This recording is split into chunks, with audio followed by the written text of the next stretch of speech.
Halo Sobat Komsos, ketemu lagi di program Bisik Bincang Asik bersama Komisi Komsos Keuskupan Bandung.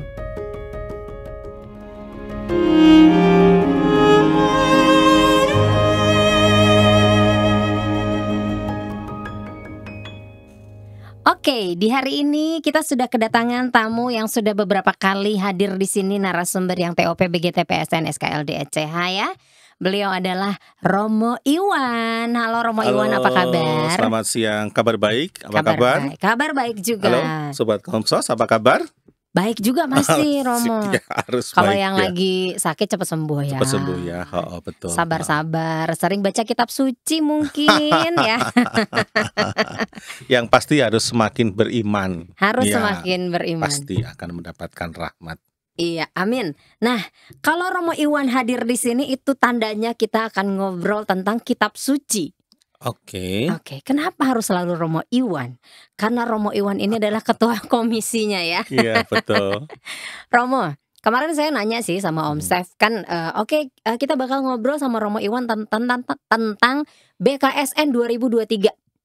BKSN 2023 apaan tuh gitu kan?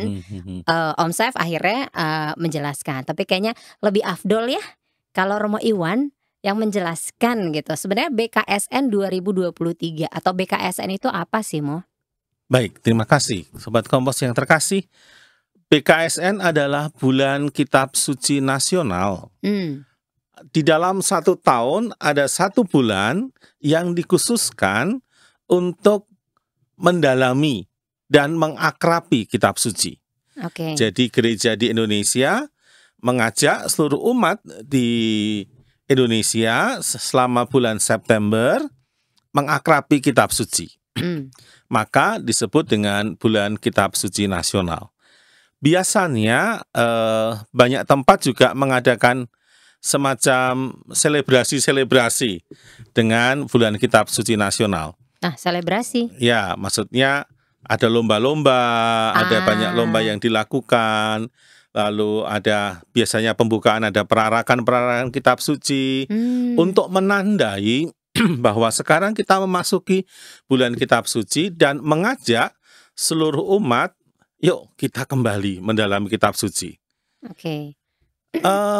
Karena bagi umat Katolik dulu kita pernah bicara, bagi umat Katolik kitab suci agak asing. Iya. Dan minimal sebulan sekali mereka bisa mencari di mana kitab suci kan, dan bisa diketemukan. Minimal juga dibersihkan dan dari juga debu-debu dan juga mulai dibuka supaya tidak ada bagian-bagian yang masih lengket. Saya kira kalau mau kita bicara secara guyon begitu, tetapi yang penting adalah kita diajak untuk mengakrabi dan mendalami kitab suci. Karena seperti yang disampaikan Santo Hieronymus, kita tidak bisa mengenal Kristus kalau kita tidak membaca kitab suci. Oke, dan ini sebenarnya bulan kitab suci nasional ini sudah lama ya? Sudah lama. Udah dari zaman baheula ya, gitu sudah ya? lama. Sudah lama diadakan dan tiap tahun gitu. Dan tapi banyak ya umat Katolik yang nggak tahu, salah satunya hostnya saya. Makanya kemarin saya tanya sama Om Sef, BKSN itu apa? Oh, ternyata ada tersendiri bulan kitab suci nasional, ada bulan itu. kitab suci nasional.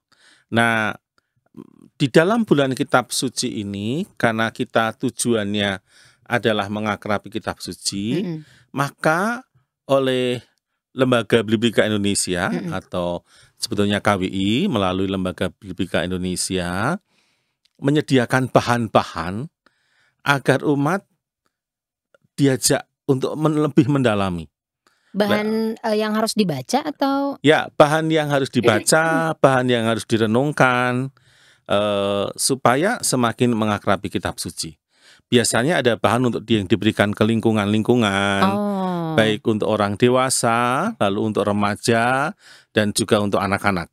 Oh, beda-beda. Beda-beda bahan. Bahannya beda, temanya sama.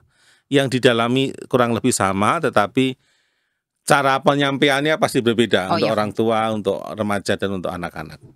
Oh berarti semua kena ya, dari Semua anak-anak kena, mulai ya. mulai anak-anak, remaja sampai dengan Betul, orang tua. ya, mhm. Karena kan membiasakan diri dari, membaca kitab suci dari sejak dini itu Ya, akan lebih bagus betul gitu ya. betul, ya. Nah sebenarnya apa sih yang diharapkan, apa ya, maksudnya, diharapkan umat Katolik gitu dengan adanya BKSN ini? Selain yang tadi tuh dengan yuk rajin akhirnya membaca kitab suci gitu. Ya, Kalau sekadar baca kan, ya, ayo udahlah yang baca. penting saya kira membaca itu baik, Mmm. tetapi yang penting adalah bagaimana kitab suci itu menerangi hidup mereka. Jadi hidup kita itu diterangi oleh kitab suci. Mhm. Nah, maka ada bahan dengan tema tertentu, nanti untuk tema tahun ini kita bicarakan kemudian, ada tema tertentu yang kita olah.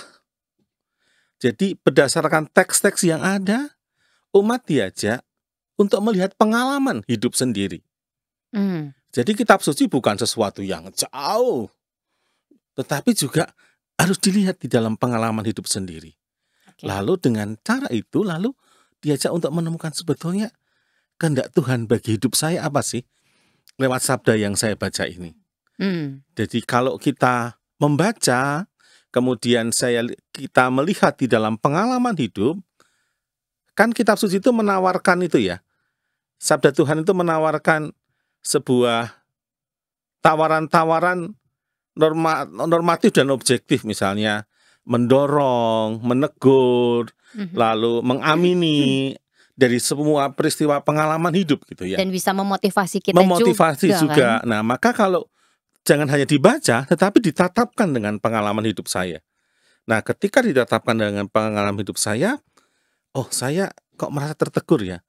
Lalu saya juga dari pihak saya ada tanggapan dong, Ya. ada dorongan untuk sesuatu, atau saya mau membuat sesuatu, atau saya mengubah sesuatu, atau dan lain-lain. Nah, ini yang kita cari. Ini yang diharapkan karena dengan demikian ada gerak menuju ke perbaikan.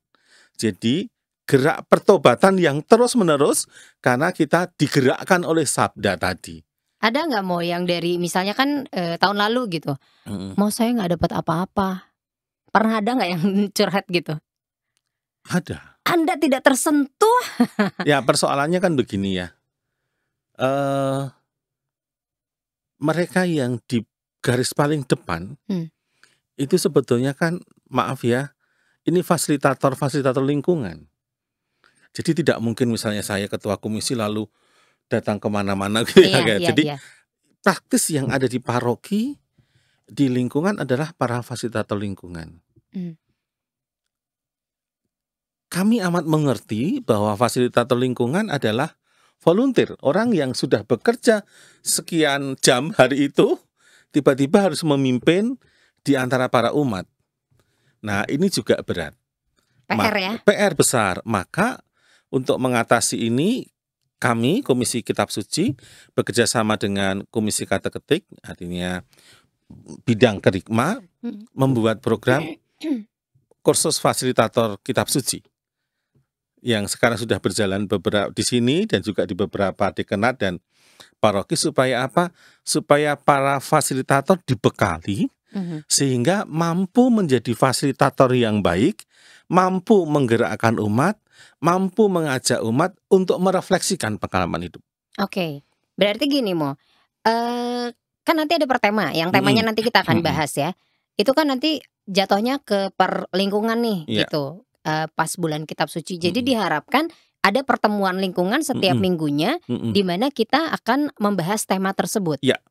Oh oke. Ada yang boleh sharing tentang pengalamannya juga dan lain sebagainya atau beda-beda atau gimana nih? Jadi yang diharapkan Formatnya adalah sharing pengalaman. Hanya persoalannya, maaf bukan mau menyalahkan siapapun, tetapi ada beberapa umat yang seringkali bukan sharing, tetapi membahas teks kitab sucinya. Membahas? Teks kitab sucinya. Jadi mau menafsirkan kitab sucinya dalam pertemuan lingkungan itu. Lalu akibatnya apa? Akibatnya seringkali berdebat dengan yang lain. Ini ngomong begini, ini ngomong begini. Maaf, dengan dasar yang berbeda, dengan kemampuan yang berbeda, lalu berdebat, nggak ketemu. Sehingga Dan biasanya orang-orang tertentu yang begini sehingga umat yang lain diam gitu ya. Dan juga seringkali terjadi di lingkungan umat kalau disuruh sharing sulit. Karena mungkin dia takut kalau sharing kan gini, berarti kan pengalaman hidup pribadi yang harus yang tadinya mungkin rahasia Iya. gitu ya, akhirnya berat jadi orang lingkungan tahu lah, nanti diomongin lah gitu. Nah ini dia. Maka di dalam kursus fasilitator itu ada salah satu itu tentang sharing dan refleksi.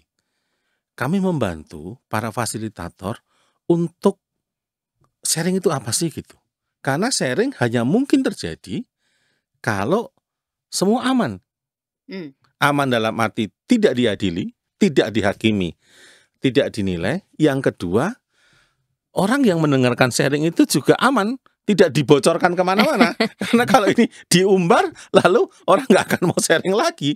Nah, maka nanti Bapak Ibu, teman-teman ya, kalau kita di lingkungan itu sharing pengalaman.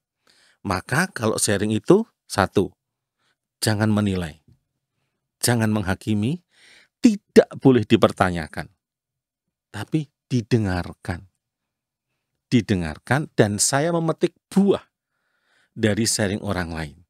Karena pengalaman orang lain itu menjadi nilai-nilai yang luar biasa bagi saya. Saya tiap hari menulis renungan, nanti akan menjadi program tersendiri Komsos ya, akan dibawakan di Komsos. Renungan yang setiap hari saya tulis, itu kalau mengandalkan pengalaman saya pribadi, minim sekali. Tetapi saya mengambil nilai dari pengalaman orang lain. Dan itu sesuai dengan bagaimana kitab suci Sabda Tuhan yang diterangi oleh Sabda Tuhan. Begitu. Oke. Nah, kalau misalnya tadi di lingkungan akan ada nanti setiap minggunya di bulan September membahas tentang tema-tema tersebut yang sudah nanti diberikan. Nah, temanya apa aja nih Mo? Berarti nggak sembarangan dong ya, bukan asal oke kita buka kejadian ayat sekian dan sekian enggak ya? Ya, baik. Saya akan menjelaskan secara umum, nanti bahan detailnya akan ada di YouTube lagi lewat Komsos, nanti kita bicarakan lewat Komsos lagi tentang bahan detailnya. Tapi secara umum temanya Allah sumber kasih dan keselamatan. Allah sumber kasih dan keselamatan. Ayat kuncinya atau ayat emasnya itu Allah yang pengasih dan penyayang, panjang sabar dan berlimpah kasih setianya. Itu dari Yunus bab 4 ayat 2 dan Yoel bab 2 ayat 13. Nah, sebelum ke sana mundur sedikit. Boleh, mundur banyak juga nggak apa-apa Mo. BKSN, Bulan Kitab Suci Nasional, umat diajak untuk mengakrabi kitab suci, maka LBI atau lebih tepatnya KWI mengajak umat beriman untuk mengenal tokoh-tokoh di dalam kitab suci. Maka tidak tematik sebetulnya, tetapi berdasarkan kitabnya. Nah, selama 5 tahun ke depan kita akan mengenal tentang adanya 12 nabi-nabi kecil. Dulu kita pernah Yesaya, pernah Yeremia, pernah Yeskiel, itu yang disebut dengan nabi-nabi besar. Besar kecilnya bukan orangnya, tetapi tulisannya, banyak tidaknya tulisannya. Tetapi ini 12 nabi kecil. Tahun lalu kita Amos sudah, ya. Nah, sekarang kita akan mengenal Yunus dan Yoel. Dari Yunus itu menarik. Yunus itu seorang nabi yang diutus untuk mempertobatkan umat. Dan ketika umat itu sudah bertobat, dia marah-marah. Nah, ini menarik. Karena apa? Yunus itu kan seorang Israel gitu ya, orang Israel yang sejati gitu ya, militan gitu. Sementara Ninive adalah ibu kota Asyur. Nah, pada waktu itu Asyur itu ya ancaman bagi Israel gitu. Lalu bagi Yunus ya kalau musuhnya kalau mau dihancurin, hancurin aja gitu. Tetapi Tuhan meminta Yunus untuk mewartakan pertobatan di sana.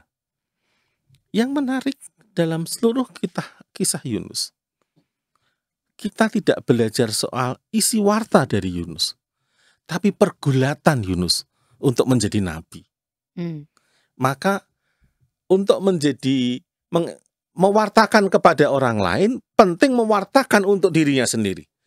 Maka umat juga diajak untuk melihat pengalaman diri sendiri berdasarkan pengalaman Yunus. Jadi dia tuh marah gara-gara yang tadi Iya. harusnya Niniwe mah udah aja dihancurin, tapi kok Tuhan meminta saya untuk Iya. membawa umat Niniwe untuk bertobat. Ya, jadi kalau Tuhan itu memanggil seseorang, memilih seseorang, seperti Yunus itu lari kemanapun, Tuhan tetap mengejar dan mengambil. Jadi kalau sudah Tuhan mengendaki, ya sudah gitu kan. Gak bisa kamu lari Nggak kemana-mana bisa. Yunus gitu ya. Satu pihak Yunus, kemudian Yunus selalu lari. Kita nanti kisahnya menarik Yunus itu ya. Ada kisah seperti dongeng 4 hari 4 malam di mulut ikan, lalu dimuntahkan di sana. Oh yang masuk ikan paus Ya, itu ya. perut ikan ya. itu, lalu nanti orang Niniwe, kalau perjalanan dihitung ya, di kitab disebutkan perjalanan keliling Niniwe itu butuh 3 hari, gitu. Tapi Yunus hanya sehari, umat semua sudah bertobat gitu. Itu yang luar biasa. Ada kisah-kisah menarik kalau kita membaca tentang Yunus, seperti membaca dongeng. Tetapi yang penting adalah bagaimana Yunus yang kasarnya dikejar-kejar Tuhan dan dia melarikan diri dari Tuhan, dan kemudian dia menemukan bahwa oh ya, Tuhan itu seorang pencipta, dia juga seorang pemelihara, dan dia juga seorang yang menyelamatkan. Maka ini yang dikatakan Allah yang pengasih dan penyayang, panjang sabar dan berlimpah kasih setianya. Sudah berdosa, sudah melawan Tuhan, tetapi Tuhan tetap mengampuni, menawarkan selalu pengampunan. Itu dari Yunus. Sedangkan Yoel itu dari wartanya. Jadi umat Israel itu setelah pembuangan di Babylon, kita kenal, kembali ke Israel lagi. Tetapi kan mereka kembali ke negaranya yang telah lama ditinggalkan, tidak tiba-tiba negaranya luar biasa. Kehancuran, kemiskinan, ada banyak problem di sana. Tetapi warta Yoel mengajak, jangan putus asa. Yuk bergerak, yuk berjuang. Justru di dalam segala kerapuhan itu menjadi dorongan untuk pertobatan. Maka cocok dengan situasi kita. Gitu, maksudnya cocok kita gini. Kita ini kan setelah masa pandemi itu. Ya. Pandemi itu luar biasa. Itu meluluh lantakkan banyak hal. Semua. Memang ada sisi positifnya tentu. Ada orang menjadi lebih terhubung gitu ya. Artinya solidaritasnya luar biasa. Lalu kemajuan ilmu teknologi untuk menemukan vaksin dan semacamnya. Nah, di sana kita sadar betapa sebetulnya manusia itu rapuh gitu ya. Lalu sekarang kita masa pemulihan gitu. Tetapi dalam masa pemulihan kan tidak serta-merta semua langsung jreng jadi gitu ya. Iya. Kita yang terbiasa berjarak gitu. Kita itu sekarang untuk ketemu orang masih takut loh. Masih parno karena kita masih berjarak gitu. Saya kalau ada orang pilek, saya takut masih. Oh tadi saya nggak pilek, berair aja. Enggak, maksud saya artinya menunjukkan bagaimana orang berjarak gitu. Dan juga lalu orang justru dengan demikian juga sibuk dengan dirinya sendiri gitu. Karena mau sendiri, tetapi juga orang mengalami keterpurukan gitu. Iya. Nah, mereka yang bisa melewati masa-masa ini hanya orang-orang yang punya pegangan, orang yang punya kepercayaan. Kalau enggak hancur juga. Iya, karena kalau misalnya kita tidak meyakini atau dengan apa yang kita percayai, misalnya kita memegang bahwa Tuhan Yesus adalah penyelamat kita, Dia kasih dan panjang sabar, mungkin kita akan ya jatuh aja gitu. Jadi kita tidak percaya bahwa Tuhan akan membantu kita kan, Mo. Dan banyak orang sharing dalam hati, kemudian dia dipaksa gitu ya. Dipaksa untuk mengakui bahwa ada kekuasaan di luar dirinya yang bisa menyelamatkan. Itu yang menarik. Nah, dalam situasi itulah kita mau belajar pengalaman dari Yunus dan Yoel. Jadi kalau Yunus, yuk Tuhan itu baik loh. Tuhan itu memelihara. Tuhan tidak mungkin menghancurkan. Justru di dalam pengalaman dari Yunus, di dalam kerapuhan dia, di dalam penolakan dia, tetapi dia didorong untuk menuju pada pertobatan. Mhm. Hal yang sama juga Yoel dengan umat Israel mewartakan, jangan putus asa, betul kamu rapuh, betul kamu tidak berdaya, tetapi di dalam ketidakberdayaanmu, di dalam kerapuhanmu, ada Allah yang akan menuntun dan menyayangimu dan akan menyelamatkan. Cocok untuk saya mau. Ya, untuk semua. Enggak, saya ngerasa maksudnya oh ya itu kena banget beneran Ya, gitu loh. Bener oh ya itu cocok banget gitu, bahwa nggak boleh putus asa, nggak boleh apa ya, nggak boleh menyerah lah Menyerah, dalam segala hal. Nah ini kan menarik sekali gitu. Ya. Tapi mungkin banyak umat juga yang kayaknya udahlah, menganggap ini bahwa hal yang biasa dan tidak ingin ikut berpartisipasi juga gitu. Itu kenapa biasanya? Padahal ya setelah saya ngobrol, ya ini maksudnya kita lagi ngobrol ini dengan kisah Nabi Yunus yang sangat menarik gitu, bahwa dia lari kemanapun juga kalau Tuhan sudah mau pakai dia ya ketemu-temu aja gitu. Sedangkan kan umat zaman sekarang, Tuhan ayo dong saya mau ketemu, maksudnya mau ketemu jangan meninggal dulu lah ya, maksudnya pengen ada kedekatan gitu dengan Tuhan gitu. Kemudian dari Nabi Yoel sendiri, itu kan sangat menarik sekali ya. Tapi mungkin banyak sekali umat di luar sana, Sobat Komsos di luar sana yang kayaknya masih kurang atau tidak mau berpartisipasi dalam BKSN 2023 ini. Ya, ini orang Katolik yang benar. Jadi maaf ya, ini maksud saya. Jadi orang Katolik itu kan tidak akrab dengan kitab suci. Sehingga kalau pertemuan-pertemuan lingkungan itu membahas kitab suci, orang gak mau datang. Kurang menarik gitu? Bukan kurang menarik, takut disuruh sharing. Jadi ini yang menjadi soal. Jadi ini soal-soal ini yang saya kira menjadi tantangan besar untuk yuk kita ubah mindsetnya. Kita mengubah mindsetnya, maka dengan adanya kursus-kursus fasilitator diharapkan ada mindset yang berubah dari para fasilitator yang menggerakkan umat.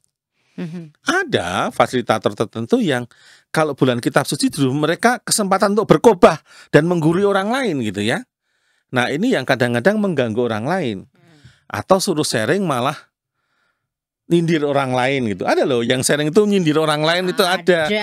Nah yang kayak gitu itu kan jadi karena lupa bahwa sharing itu berasal dari pengalaman pribadi yang direfleksikan.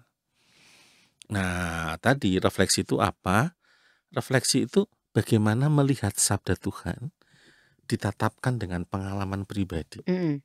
Lalu dari tawaran-tawaran Tuhan tadi, teguran, ajakan,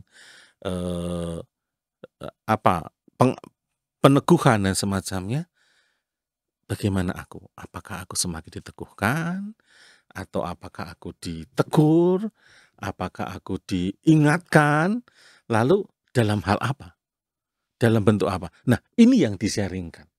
Maka tidak ada salah benar kalau orang sharing. Nah ini yang harus, kadang-kadang kan ada fasilitator ketika ada orang sharing disalahkan dan semacamnya atau dinilai. Nah ini jangan.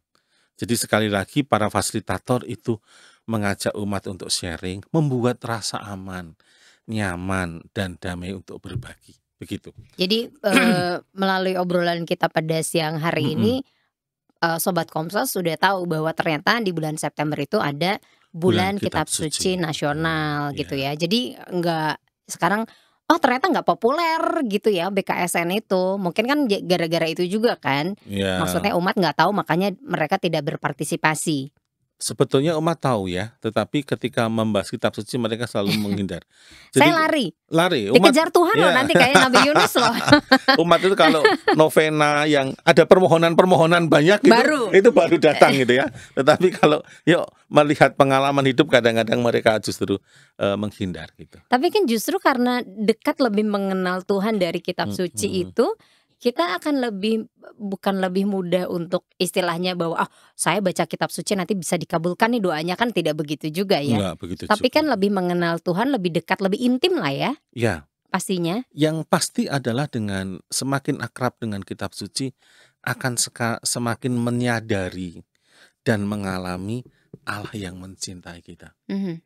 Allah tidak pernah meninggalkan kita. Ya, burung di udara tidak ada nilainya, semua diurus oleh Tuhan. Gitu, apalagi kita gitu yang luar biasa. Saya kira hal yang semacam ini kan meneguhkan gitu. Nah ini ada pergumulan juga, bukan pergumulan sih, perdebatan juga nih Mo. Kan mau bulan kitab suci. Tapi ternyata yang saya dengar gitu, ada kitab suci yang dirubah atau ditambah gitu. Dan ini juga sebenarnya mungkin banyak umat juga yang bingung gitu ya, kan ini ada launching kitab suci yang edisi terbaru gitu, dan di edisi terbaru ini ada beberapa perubahan gitu. Sebenarnya apa aja yang dirubah dan why? Kenapa gitu? Ya, kitab suci yang kita punya ini kan terjemahan. Terjemahan yang aslinya ada yang dalam bahasa Ibrani, ada dalam bahasa Yunani. Nah, karena terjemahan yang kita punya, yang kita sebut dengan TB1 gitu ya, yang sebelum yang baru ini, yang itu sudah 50 tahun yang lalu diterjemahkan. Setiap kata 50 tahun yang lalu dengan sekarang sudah banyak yang berubah. Sudah banyak istilah-istilah yang sekarang sudah tidak dimengerti lagi. Mungkin juga pada waktu itu juga soal keterbatasan ahli dan macam-macam, tetapi itu pasti kata itu dengan perubahan waktu itu pasti akan berubah. Maka ada usaha untuk membuat revisi, bukan mengubah sesuatu, tidak, merevisi beberapa kata yang menurutnya sekarang menjadi lebih tepat gitu. Misalnya yang paling menarik, misalnya yang mudah diingat, di dalam kisah anak yang kita sebut anak yang hilang gitu ya.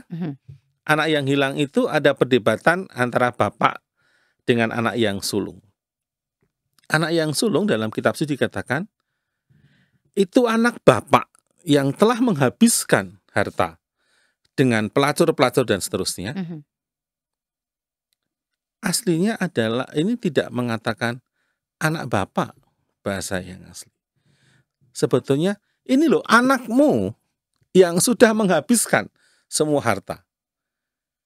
Nah, tampaknya dulu bagi orang Indonesia mengatakan ke bapaknya dengan kamu itu nggak mungkin. Kasar ya? Kasar, maka diganti anak bapak. Padahal dengan mengatakan anak bapak dan anakmu bisa mempunyai arti yang jauh. Kalau anak bapak, saya masih mengakui si adik ini bagian dari saya, satu bapak. Tetapi ketika tetapi itu anakmu loh, bukan bagian dari saya loh. Itu perbedaannya. Ini contoh beberapa yang semacam itu. Yang lain adalah soal EYD. Kalau ada yang daripada, yang kalau kata daripada kan sebetulnya kalau itu perbandingan. Nah, zaman dulu tidak perbandingan pun daripada. Ini kata daripada bapak ini gitu. Padahal kata dari bapak ini. Nah, yang kayak gitu perubahan-perubahan. Sebetulnya ada banyak koreksi. Sebetulnya koreksi soal terjemahan dan juga soal EYD. Jadi bukan ada kayak tambahan dan lain sebagainya ya. Jadi koreksi kata. Tidak, ya. Biar lebih dimengerti oleh umat. Betul, apalagi mungkin anak-anak zaman sekarang gitu kan ya. Karena zaman kan sudah, ya itu tadi Romo bilang, zaman kan sudah berubah. Ini Yesus mengubah air menjadi apa? Anggur. Kan 9 tempayan gitu. Anak sekarang tempayan saya nggak ngerti kok. Bayanginnya apa gitu ya. Tempayan itu. Jadi sekarang diterjemahkan 500 liter misalnya. Nah, ketika 500 liter lalu anak-anak mengerti. Dengan kata 500 liter, kalau 9 tempayan 9 kali 500 liter. Kebayang jumlahnya yang begitu besar gitu. Nah, kalau misalnya soal Deuterokanonika itu yang dulunya nggak ada sekarang jadi ada? Dulu sudah ada. Oh, dulu sudah ada. Dulu sudah ada. Ini pertanyaan umat juga Ya, loh, Mo. dulu sudah ada. Jadi gini, kalau kita mencari kitab suci, Mhm, carilah kitab suci yang terbitan LBI. mhm, Karena kalau yang terbitan LBI maka ada Deuterokanonika yang di tengah-tengah antara Perjanjian Baru dan Perjanjian Perjanjian Lama. Lama. Nah, di dalam teks yang baru, Deuterokanonika itu kan ada tambahan Esther, ada tambahan Daniel. Nah, lalu dalam Deuterokanonika dalam kitab suci yang baru itu sekarang disatukan dengan Esternya misalnya. Jadi kalau tambahan Esther dan Esther disatukan, bedanya apa nanti kalau dicek di kitab suci yang baru? Jadi kalau Esternya bab 1, bab 2, bab 3, yang tambahnya ada A, B, dan C. Sehingga memudahkan. Karena kalau memudahkan side by side begitu, lalu lebih enak membacanya. Hanya begitu. Oh, Jadi tidak ada penghilangan apapun. Justru itu mempermudah kita dan ditambahkan itu. nah kalau misalnya ada sobat Komsos yang bertanya bahwa, ternyata ini kan, kitab suci bisa direvisi gitu. Apa benar jadinya kitab suci itu datangnya dari, Allah atau bukan hanya karangan manusia nih, gara-gara bisa direvisi itu? Iya, kitab suci kita tidak datang dalam bentuk buku plek gitu ya. "Hai kamu, gubrak!" Iya, gitu ya saya kira tiba-tiba. itu yang harus dihilangkan dulu. Tidak seperti itu, tetapi Allah memilih orang-orang tertentu yang menuliskan. Apa yang dituliskan adalah diilhami oleh Allah di dalam menuliskannya. Maka kitab suci tidak bisa dilihat bahwa itu plek gitu. Jadi kitab suci diilhami oleh Allah, maka tiap kalimatnya pun terikat oleh orang tertentu pada masa itu dan untuk jemaah tertentu dengan situasi tertentu pada masa itu. Sehingga pilihan diksi ini kan, pilihan-pilihan kata ini kan menjadi penting karena berkaitan dengan itu. Maka kalau revisi sebetulnya kan tidak mengubah sabda Tuhan.